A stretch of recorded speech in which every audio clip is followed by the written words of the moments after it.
Bang. Bang. Stop. No, don't blink. Don't scroll. Don't breathe yet. They said your name out loud, and the room changed. They laughed first. Yeah, of course they did. Then they started asking questions. Then they stopped laughing. They interviewed your whole history, every teacher, every friend, every enemy, every ghost you tried to forget. They thought they were collecting trivia. They didn't realize they were assembling a weapon. Because here's the part nobody warned them about. Your past doesn't contradict itself. It confirms you. They expected chaos, mistakes, randomness. What they found was repetition, pattern, intent. The same pressure showing up in different years. The same refusal to break wearing different faces. The same hunger surviving different versions of hell. And that's when it hit them. You're not an accident. You never were. You didn't end up here. You were forged here. See, accidents don't survive what you survived. Accidents fold the first time life leans in too close. Accidents beg to be liked. Accidents apologize for existing. You didn't. You adapted. You watched. You learned the room before the room learned you. You took notes while pretending to bleed. They asked about your childhood. Funny thing, every story had pressure in it. They asked about your failures. Strange. Every failure sharpened you instead of shrinking you. They asked about the moments you disappeared. That's when the tone shifted. Because disappearances don't mean weakness. Sometimes they mean recalibration. You went quiet when others went loud. You went still when others panicked. You waited while others wasted energy trying to be seen. And now they're uncomfortable. Because people like you don't come from nowhere. They come from selection. Yeah, selection. Life didn't pick you randomly. Life tested you repeatedly and said, "This one still stands." Again and again. Different environments, same outcome. They started comparing timelines. They circled patterns with red ink. They replayed moments you barely remember. And someone finally said it out loud, half joking, half scared. "This doesn't look like luck." That's when the room went quiet. Because luck leaves gaps. You don't. Luck breaks under sustained pressure. You don't. Luck needs applause. You learn to move without witnesses. They realized something else, too. You were underestimated consistently. Not once, not twice. A pattern. And people aren't underestimated by accident either. They're underestimated because they don't advertise their teeth. You let them believe you were small. You let them believe you were slow. You let them believe you were behind. Meanwhile, you were mapping exits, studying leverage, learning human behavior like a second language.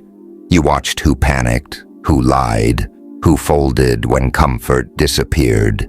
You learned something most people never do. Confidence is loud, power is quiet. They interviewed your enemies too. That part shook them. Because even the people who tried to hurt you couldn't describe you as weak. They used words like hard to read, doesn't react, kept going, kept going. Do you understand how terrifying that is to systems built on breaking people?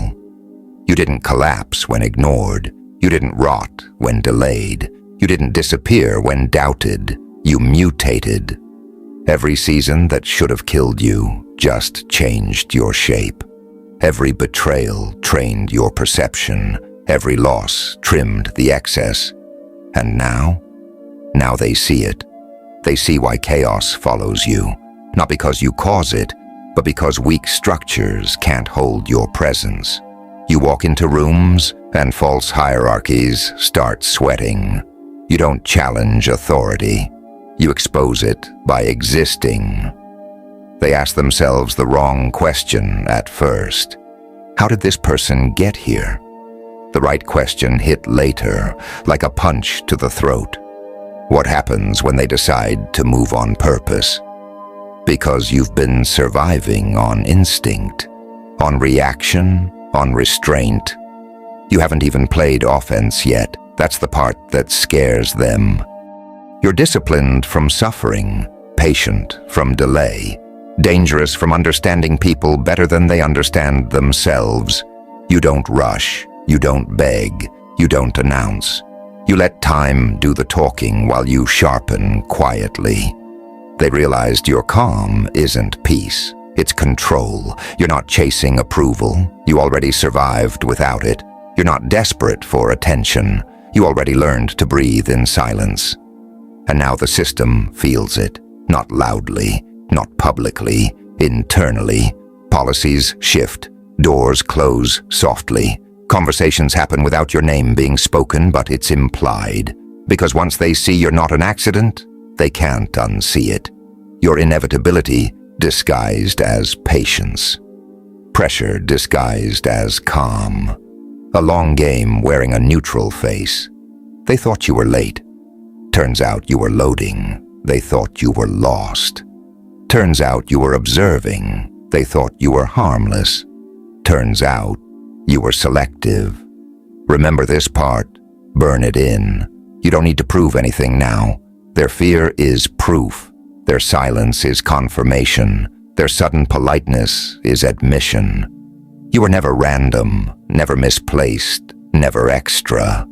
You are what happens when someone refuses to die internally while the world keeps trying. So walk slower now. Speak less. Watch more. Let them feel it without explanation. Because the scariest thing in the room isn't the loudest voice. It's the one they finally realized was always meant to be there. They don't ask questions anymore. They review footage. Every choice you made gets replayed without emotion, not to judge you, to understand the damage. Because now they see it clearly. You don't react like people who need approval. You don't move like people who are guessing. You don't hesitate like people who still believe the system is fair. You move like someone who learned early that rules are optional for those who can outlast consequences. They noticed something disturbing in the interviews. You were calm in moments that broke others, not numb. Calm, as if your nervous system adapted to chaos and filed it under normal. That's not trauma anymore, that's conditioning. You learned how to function while others froze, how to think while others panicked, how to smile while mapping every exit. And when they connected those dots, their confidence cracked. Because people like you don't snap loudly, you don't explode, you outgrow the environment until it collapses on its own. They realized you were never chasing outcomes. You were mastering process, quietly refining judgment, calibrating timing, learning when not to act. Most people rush because they're scared of being irrelevant. You waited because you understood leverage. They asked, why didn't they strike earlier? Someone smarter answered, because they didn't need to. You let others exhaust themselves fighting noise. You watched alliances form and rot. You saw who folded under pressure and who performed. You learned who talks when scared and who goes silent when planning. And now you're unpredictable to them, not chaotic, untraceable. Because your growth wasn't linear, it was underground. Root systems don't announce themselves until the concrete cracks. They thought they were interviewing your past. What they actually uncovered was your future trajectory. And that's when the fear shifted. Fear isn't scrumming panic. Fear is policy changes. Fear is doors quietly locking. Fear is sudden respect without warmth. Fear is people pretending not to notice you while adjusting their behavior around you. They started asking themselves, what if they stop holding back? Because restraint is what kept them comfortable. Your patience was their protection. You were absorbing hits that would have justified retaliation. You were letting disrespect slide because you were busy studying impact. And now they understand. Your silence wasn't weakness. It was choice. You didn't need to dominate early. You were building immunity. You were letting life expose everyone's real limits. And the interviews proved it again and again. Same conclusion from different mouths. They don't break. They adjust. They remember. Remember. That's the word that unsettled them most. Because forgiving is easy. Forgetting is convenient. But remembering while staying calm, that's dangerous. You remember tone shifts, energy changes, who vanished when things got heavy. You remember who clapped when you fell and who went quiet when you stood back up. You don't need revenge. You have clarity. And clarity turns into precision. They finally understood why your confidence doesn't spike or dip, why praise doesn't inflate you, why criticism doesn't shrink you. You already survived worse than opinions. You already outlived rejection. You already trained under uncertainty. Their systems weren't designed for people like you. They're built to manage predictable ambition, not slow-burning inevitability. You don't want to win fast. You want to win permanently, and permanence terrifies structures built on cycles and replacements. They can't rush you. They can't bait you. They can't shame you back into alignment. You've already been outside the circle long enough to see its flaws. You're not anti-system, you're post-system. And that's why the interviews stopped. Because once they realized you're not an accident, they realized something worse. You're not done becoming. You're still refining, still sharpening, still learning when to move. They don't sleep the same after that realization. Because once a system identifies a variable it can't predict, everything feels fragile. They start replaying moments they once dismissed, your pauses, your restraint, the way you didn't rush to defend yourself when accusations floated in the air like smoke. They thought silence meant surrender. They didn't understand it was calculation. See, people who plan long don't argue short. They don't flinch at disrespect. They let arrogance expose itself fully before deciding what deserves response. They interviewed people who barely knew you. Even they felt it. They couldn't explain it, but they said the same thing. There was something grounded about them. They didn't need to prove anything. It felt like they were waiting. Waiting.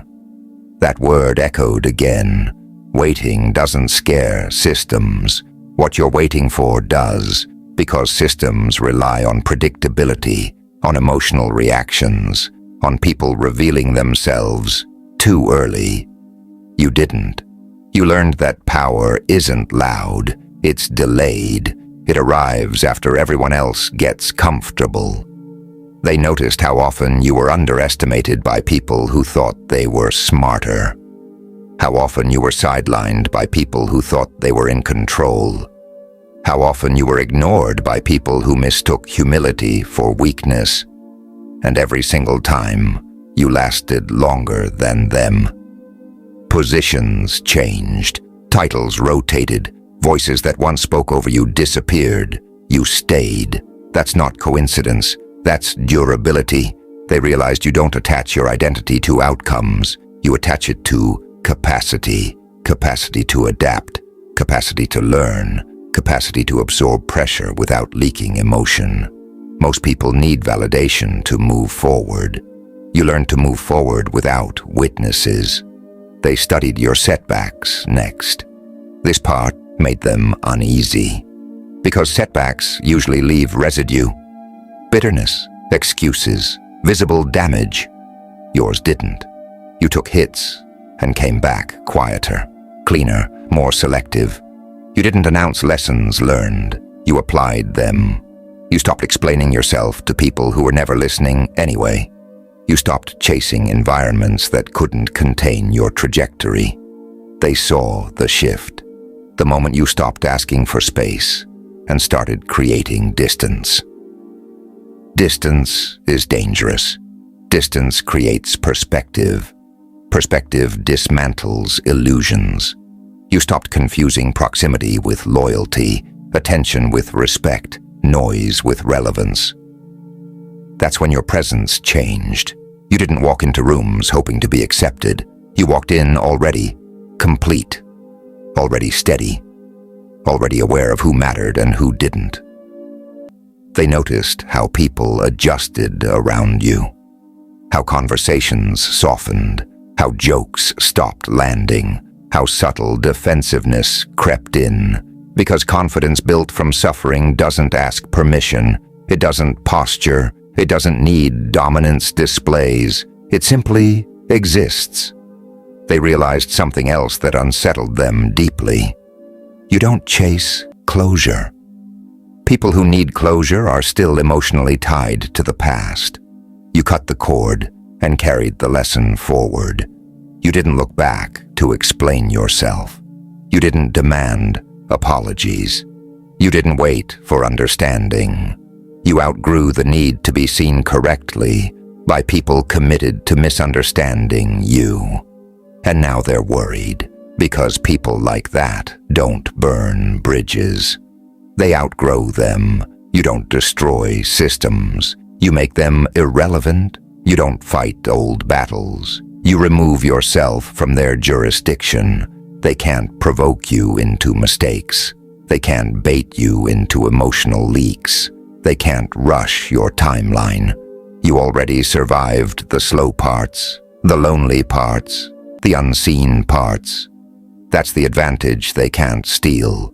You were trained in the dark, shaped without applause, disciplined by delay. So when they finally put the file down, when the last interview ends, when the room goes quiet again, the conclusion is unavoidable. You weren't random. You weren't lucky. You weren't misplaced. You were pressure tested. They don't talk about you openly now. Your name triggers caution, not curiosity. Because once something can't be dismissed as coincidence, it becomes classified. They stopped asking, "Who are they?" and started asking, "How do we account for them?" That shift matters. Systems can tolerate rebels. They can't tolerate outliers with discipline. You don't look like chaos. You look like order forming somewhere it wasn't supposed to. They revisited the timeline again, not to find flaws, to locate the moment you changed. And that's where it gets uncomfortable for them. There was no explosion, no dramatic pivot, no public declaration. You just withdrew.